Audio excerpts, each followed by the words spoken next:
Ya, shalom Bapak Ibu Saudara sekalian dimanapun berada. Mari kita kembali akan belajar firman Tuhan. Mari kita akan membuka di dalam Lukas, Injil Lukas pasal yang kelima,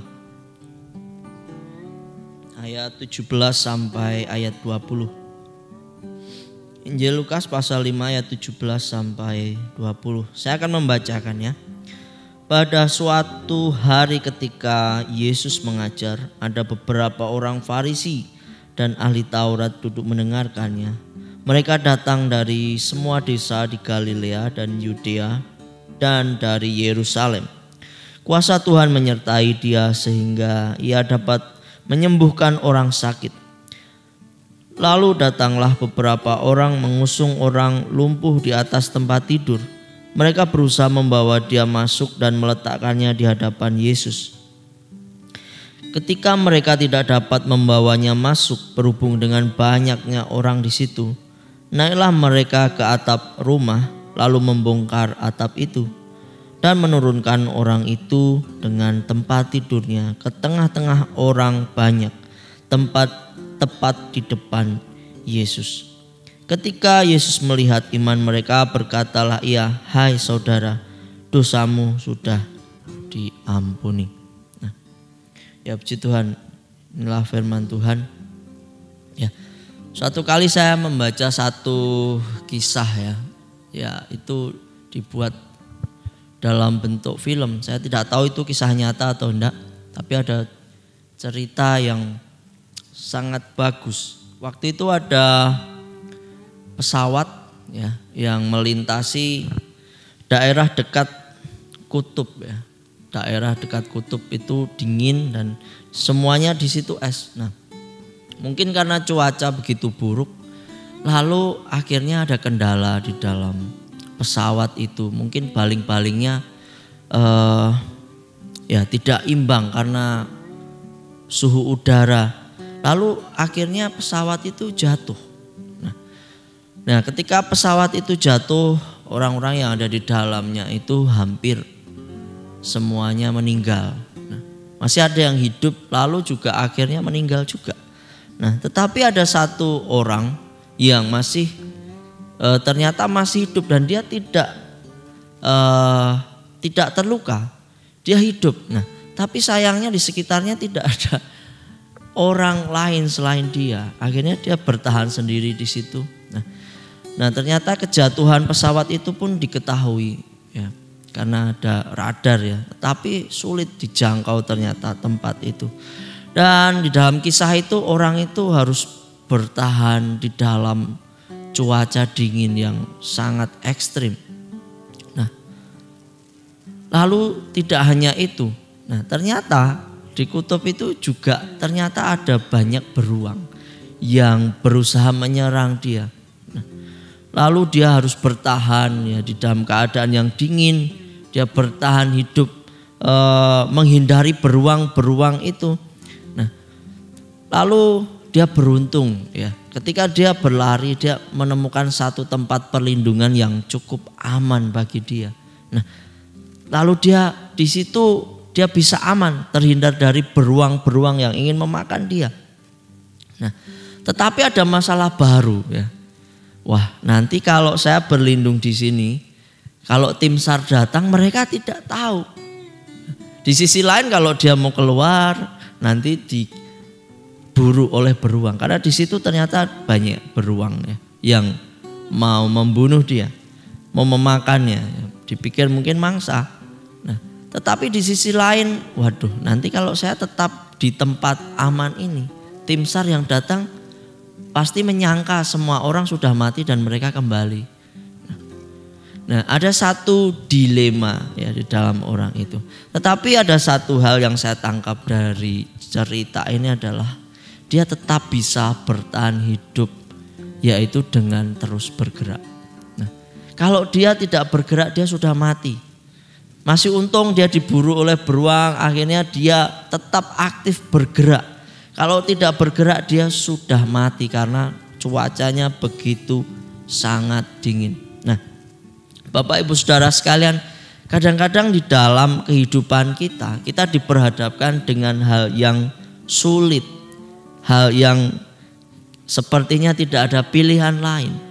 Nah, tetapi hal itu justru kadang memaksa kita untuk kita bergerak, memacu kita, menstimulasi kita untuk kita tetap bergerak. Kalau tidak, mati. Nah,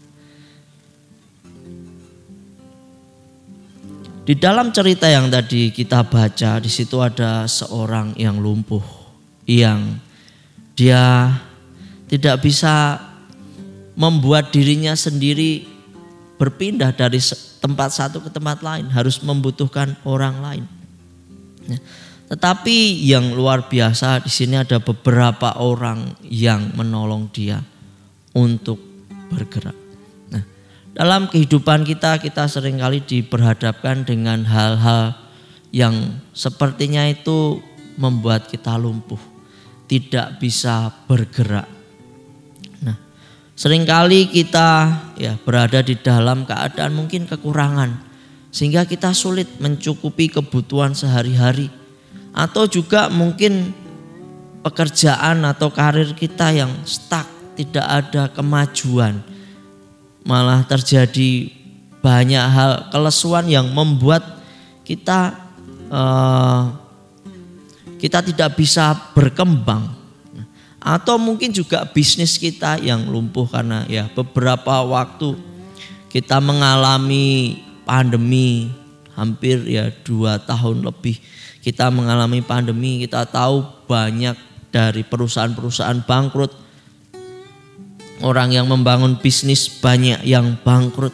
Nah, sepertinya semuanya menjadi lumpuh. Nah, tetapi seperti tadi kisah yang saya ceritakan, mari kita terus bergerak sekalipun di dalam keadaan yang sulit, agar kita bisa tetap hidup, bahkan kita menemukan sesuatu yang luar biasa. Kelumpuhan bisa menghinggapi siapa saja. Kelumpuhan atau keadaan yang buruk bisa menghinggapi atau kita alami, kita bisa mengalami, tetapi jangan diam, mari kita terus bergerak. Ada harapan di dalam Tuhan Yesus. Bapak Ibu Saudara sekalian, tidak ada yang namanya perubahan tanpa gerakan. Keluhan-keluhan yang kita lontarkan tidak menghasilkan apa-apa. Tetapi kecil dari gerakan kita itu mungkin bisa mengubah hidup kita. Mungkin itu sesuatu yang kecil. Ada seorang motivator di sebuah reality show berkata, tidak ada orang yang mendorong kamu begitu hebat, tidak ada orang yang mendorong kamu senantiasa selain dirimu sendiri. Oleh sebab itu mulailah dengan bergerak, gerakkan dirimu menuju ke arah yang lebih baik, menuju arah yang positif. Mungkin seakan-akan itu belum bergerak, tapi kalau kamu berusaha bergerak pasti ada satu hasil. Nah, mari kita juga bergerak. Bagaimana cara kita bergerak sedangkan kita lumpuh? Nah, di situ ada orang-orang lain. Di situ ada rekan-rekan kita tidak tahu. Di situ tidak dituliskan orang yang mengangkat dia itu adalah keluarganya atau teman-temannya atau orang asing yang berbelas kasihan, di situ tidak tahu gitu. Tapi yang jelas di situ ada orang-orang di sekitar yang menolong. Nah, Bapak Ibu Saudara sekalian, kalau mungkin kita mengalami keterbatasan, nah, mari kita tidak sungkan juga mencari orang-orang yang dapat menolong kita, yang bisa memindahkan kita menuju arah yang lebih baik. Nah, kita mungkin dalam keadaan lumpuh tidak apa, tetapi mari kita jangan sampai lumpuh iman kita. Pengharapan kita jangan sampai lumpuh. Masih ada harapan, sekalipun itu sepertinya kecil. Seperti biji sesawi yang kecil, iman yang sekecil itu. Tetapi Tuhan berkata, firman Tuhan berkata bahwa iman sebesar biji sesawi yang kecil itu bahkan bisa memindahkan gunung. Tuhan menaruh harapan besar dalam iman sebesar biji sesawi yang sungguh amat kecil. Nah, betapa murah hatinya Tuhan kita. Betapa Tuhan sangat luar biasa, ya, ingin menolong kita. Nah, di dalam mungkin harapan kita atau iman kita yang kecil aja Tuhan mau menolong kita. Nah, maka mari kita harus terus bergerak ke arah perubahan yang lebih baik. Nah, bagaimana kita bisa bergerak? Yang pertama, ya, kita harus temukan orang-orang yang memiliki tujuan yang sama untuk berubah, untuk menjadi lebih baik, memiliki iman dan tujuan yang baik di dalam kehidupan. Nah, yang pertama, temukan, ya, orang yang mempunyai visi tujuan yang sama. Nah, apa yang dipikirkan sama, memiliki tujuan yang baik, yaitu perubahan yang baik, ya. Orang yang bangkrut ingin menjadi sukses, orang yang sakit menjadi sembuh, orang yang kekurangan ingin menjadi cukup, orang yang mengalami stagnasi mengalami terobosan. Nah, kalau kita menemukan orang-orang yang sama, yang memiliki passion untuk bangkit, untuk maju, nah, itu juga akan mendorong kita, Bapak Ibu Saudara sekalian. Yang sekolah mungkin yang nilainya buruk, yang tidak naik kelas mungkin. Nah, ya memang keadaan bisa terjadi seperti itu karena kesalahan kita, ataupun juga karena keterbatasan yang kita miliki. Nah, tapi mari bergerak maju, ya. Deteksi apa yang menjadi kelumpuhan kita sehingga kita sulit maju, sadari dan mulai temukan orang-orang yang memiliki semangat, sehingga nanti juga akan membuat kita semangat. Nah, kalau kita berhenti bergerak itu berbahaya, itu akan sangat membunuh hidup kita. Nah, ada suatu kali saya membaca dalam satu grup WA, ada orang yang share, ya, sesuatu. Biasanya di grup itu ada share info-info penting. Nah, saya membacanya kebetulan waktu itu. Nah, ada satu penyakit yang namanya sarkopenia. Nah, sarkopenia ini adalah penyakit di mana massa otot manusia itu menyusut. Sarkopenia ini dikatakan lebih berbahaya dari osteoporosis, ya. Kalau osteoporosis itu kerapuhan pada tulang, ya.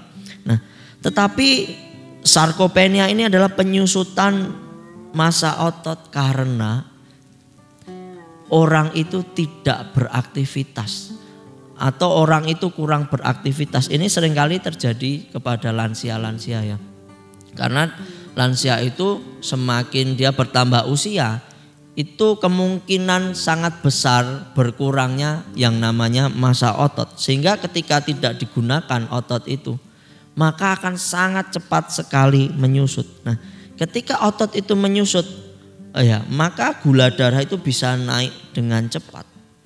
Nah, itu menimbulkan bahaya yang sangat luar biasa. Bahkan beberapa orang karena tidak banyak pergerakan, metabolismenya menurun, semakin menurun. Nah, sehingga tubuhnya bisa, ya, mengalami kekurangan nutrisi. Nah, tapi orang lansia yang dia aktif bergerak, berjalan, mengerjakan sesuatu, nah, dia akan tetap terjaga massa ototnya. Nah, di hari-hari ini populer sekali dengan istilah yang namanya mager atau malas gerak. Nah, hati-hati kalau orang yang suka mager atau malas gerak, ya, cuman tidur-tiduran atau ya bersantai-santai. Nah, itu hati-hati karena bisa massa otot itu berkurang dengan cepat.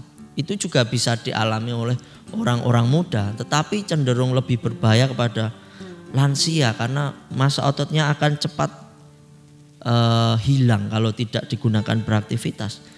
Nah, bahkan itu akan sangat membunuh sekali. Nah, maka kita perlu terus bergerak, ya, dengan orang-orang yang memiliki visi, tujuan yang sama untuk ke arah yang lebih baik. Ya. Saya yakin masih banyak orang-orang yang baik. Mari kita temukan orang-orang yang semangat seperti itu agar juga hidup kita menjadi semangat. Nah, kalau kita lihat orang lumpuh ini tentu saja memiliki alasan untuk tidak bersemangat ya. Waduh, itu kerumunan orang seperti itu bagaimana saya bisa bertemu Yesus? Bisa aja alasan. Aduh, saya sudah lumpuh begini apa bisa sembuh. Nah, kalau dia mau beralasan bisa. Nah, tetapi dia dikelilingi oleh orang-orang yang semangat membawa dia untuk sampai di hadapan Tuhan Yesus sehingga dia bisa disembuhkan. Nah, ini luar biasa Bapak Ibu Saudara sekalian. Mungkin kita bukan orang yang sedang mengalami kelumpuhan. Nah, mungkin kita orang yang sedang on fire. Nah, kita juga bisa menolong teman-teman kita, rekan-rekan kita, saudara-saudara kita yang mungkin sedang mengalami kelesuan. Agar kita juga memancarkan semangat. Sehingga itu pun juga akan menjadi berkat bagi kita sendiri. Nah, itu yang pertama. Agar kita terus bergerak, mari temukan orang yang punya visi dan tujuan yang sama demi perubahan yang lebih baik. Lalu yang kedua adalah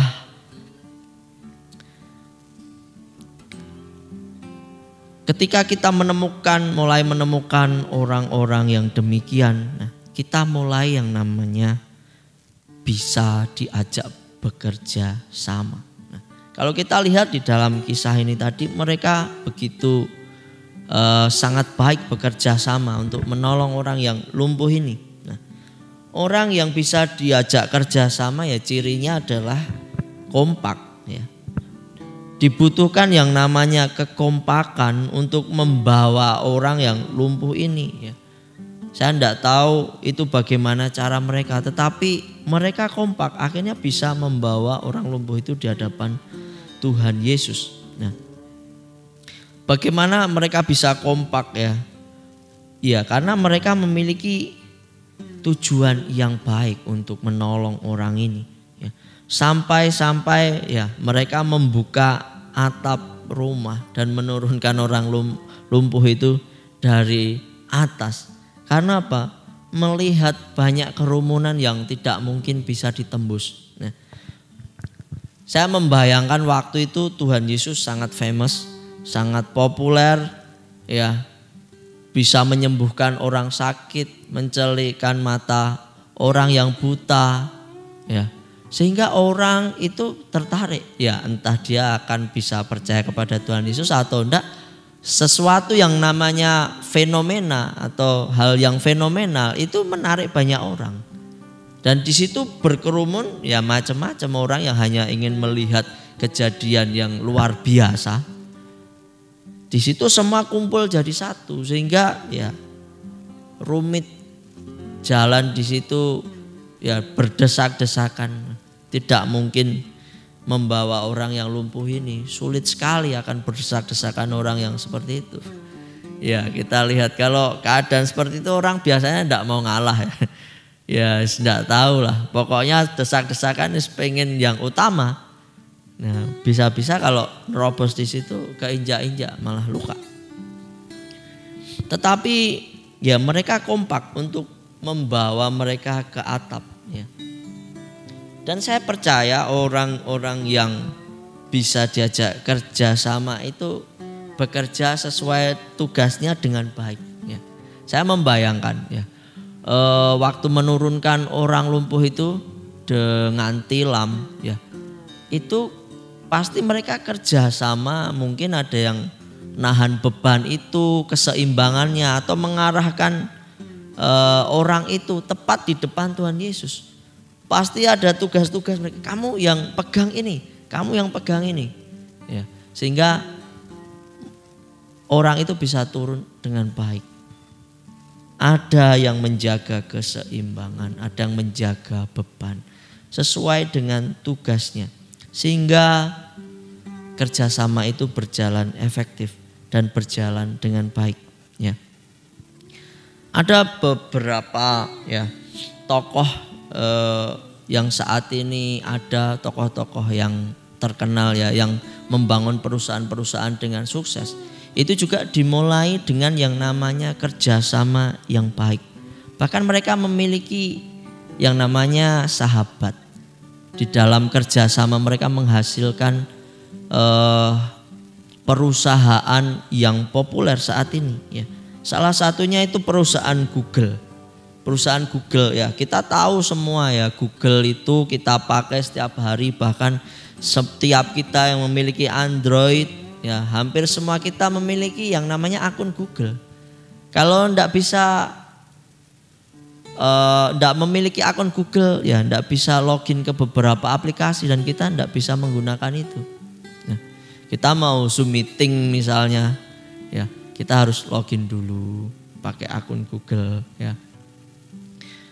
Google begitu terkenal dan jadi raksasa ya, perusahaan raksasa di dunia saat ini. Nah, Google ini dibangun oleh Larry Page dan Sergey Brin. Nah, ini seorang ya rekan ya, yang mereka bekerja sama membangun Google ya. Mereka adalah rekan di satu universitas yang sama waktu itu. Dan akhirnya mereka bekerja sama dengan baik. Dan saat ini kita semua tahu perusahaan Google ini begitu sangat besar saat ini. Nah, selain itu juga ada Bill Gates dan Paul Allen ya. Kita tahu mereka membangun perusahaan ya di bidang komputer ya. Mereka mendirikan Microsoft dan sampai saat ini juga Microsoft digunakan oleh banyak orang di seluruh dunia ini. Karena ada seorang ya sahabat yang saling bekerja sama membangun perusahaan ini. Nah, selain itu juga yang terkenal juga ada Steve Jobs dan Steve Wozniak yang mereka membangun perusahaan Apple yang saat ini menjadi salah satu perusahaan yang ya populer membuat gadget ya, berbagai macam gadget. Ada laptop, handphone dan sebagainya yang kita tahu itu sangat populer dan sangat berkualitas barang-barangnya. Nah, di dalam kerjasama ada satu hasil yang luar biasa. Dalam kerjasama ada sesuatu yang besar yang kita bisa dapat. Nah, baik orang lumpuh maupun orang yang mengangkatnya mendapat keuntungan. Orang lumpuh itu tentu saja untung ya, dia jadi sembuh. Dan Tuhan berkata dosamu diampuni.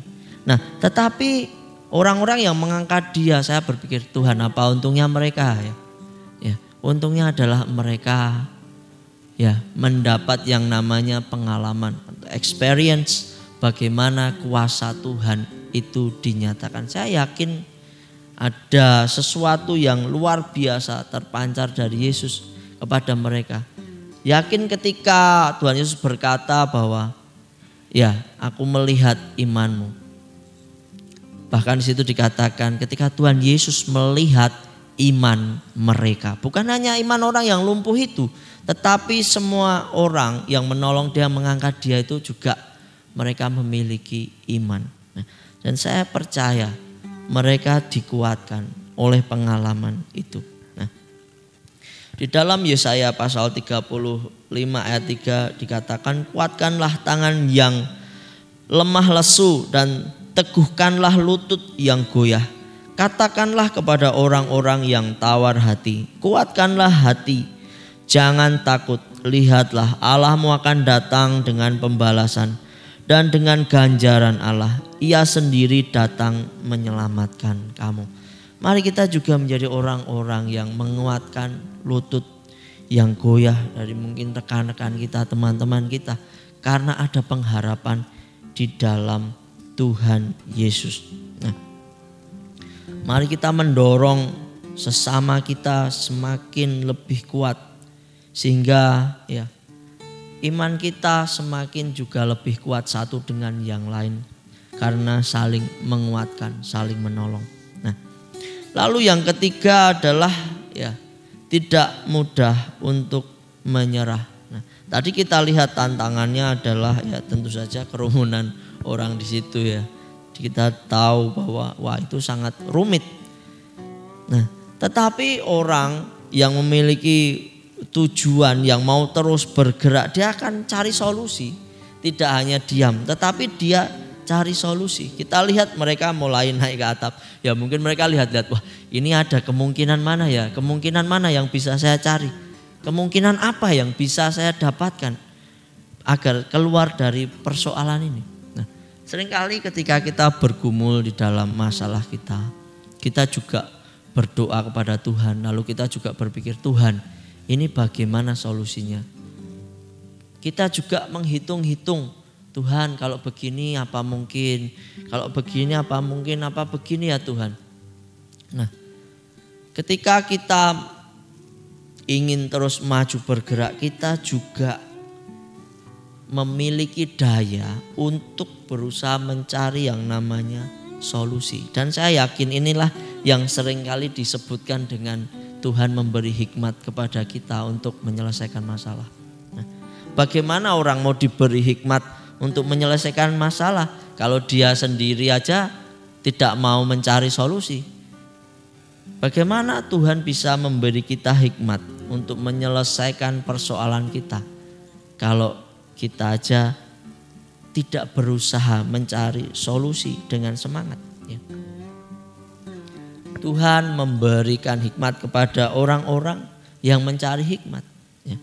Ingin mencari solusi dan kehendak Allah bagaimana agar masalah itu selesai. Nah, lalu juga ketidakmenyerahan mereka terlihat ya di situ dari bagaimana mereka membongkar atap itu. Ya itu membutuhkan effort yang lebih. Ya. Susah payah ya mereka melakukan itu. Susah payah mereka menurunkan orang yang lumpuh itu. Nah, tetapi dengan itu ya semuanya bisa berjalan dengan baik. Akhirnya orang itu tertolong. Nah, ya ketika kita mau ingin terus bergerak, kita tidak mudah menyerah, lalu ya mungkin saja kita juga bisa melakukan hal-hal yang tidak biasa atau extraordinary, yang bahkan di luar akal pikiran kita. Nah, seringkali itu yang dinamakan inovasi. Nah, satu perusahaan yang tidak berinovasi itu bisa macet dan mati. Ada satu contoh ya brand handphone ya yang dulu populer ya. Itu dia sangat populer dan semua orang pengen memiliki HP brand itu. Nah, tetapi ketika ada satu perubahan zaman di mana ada teknologi baru yang namanya Android, tetapi perusahaan ini tidak mau mengikutinya.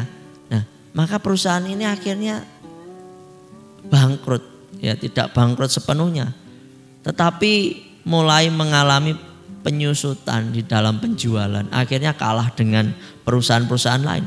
Meskipun saat ini juga mulai mengikuti Android, tetapi sepertinya terlambat, ya, terlambat.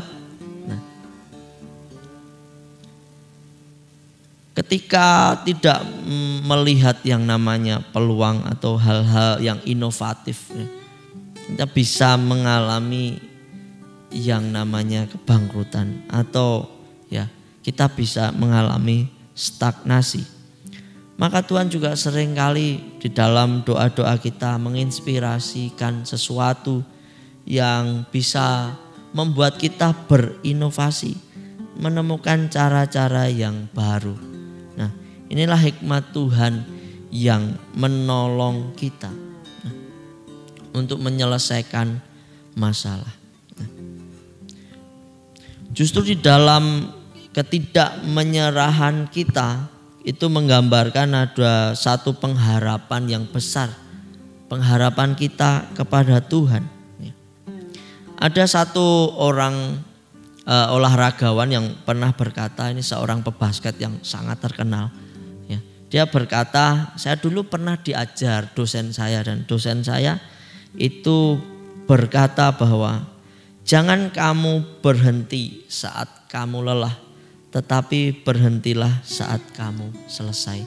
Banyak orang mudah menyerah ketika mereka merasa lelah, ketika mereka merasa lesu.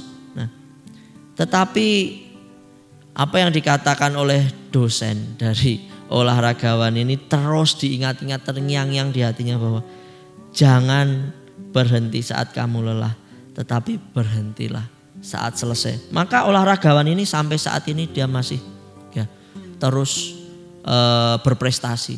Dia berkata, nah saya tahu saat ini saya lelah, tapi saya tidak akan berhenti karena belum selesai. Saya tahu ini belum selesai. Dan orang itu masih berprestasi sangat luar biasa. Nah, hati Tuhan digerakkan oleh karena iman kita, kehausan kita, pengharapan kita yang luar biasa, yang tidak mudah menyerah dengan keadaan. Kita yang justru terus berharap kepada Tuhan. Itu membuat hati Tuhan Yesus tergerak untuk melakukan sesuatu. Maka Tuhan berkata, kamu sembuh dan kamu diampuni, dosamu diampuni. Maka orang itu pulang dengan berjalan kaki, tidak lagi digotong oleh orang lain. Nah, keinginan kita terus untuk bergerak dan maju itu membuat satu perubahan di dalam kehidupan kita. Bahkan mungkin pergerakan yang kecil pun akan membuat kita menjadi lebih baik. Sekecil apapun iman kita ketika kita hadapkan kepada Tuhan, ada harapan besar. Ada Tuhan yang mau menolong kita. Ya, puji Tuhan, biarlah firman ini menguatkan setiap kita. Mari kita terus bersama-sama rindu mengalami pergerakan, perubahan. Ya, di dalam bergerak dan berubah kita perlu orang-orang lain. Kita perlu rekan-rekan. Kita perlu orang lain yang bisa saling support. Sehingga kita benar-benar bisa mengalami perubahan yang baik dalam kehidupan kita. Kita lepas dari yang namanya kelumpuhan. Kelumpuhan apa yang saat ini sedang kita alami. Tuhan sanggup memulihkan kita dan Tuhan berkata, pulanglah dengan berjalan dan dosa-dosa orang lumpuh itu diampuni. Demikian juga Tuhan melepaskan kehidupan kita dari kelumpuhan. Nah, biarlah firman Tuhan ini memberkati kita sekalian. Mari kita berdoa bagi bangsa kita. Di area-area tertentu di bangsa kita yang mungkin saat ini juga masih mengalami keterbatasan dan kelumpuhan. Mari kita doakan agar Tuhan menolong sehingga Tuhan melepaskan bangsa kita, memulihkan bangsa kita.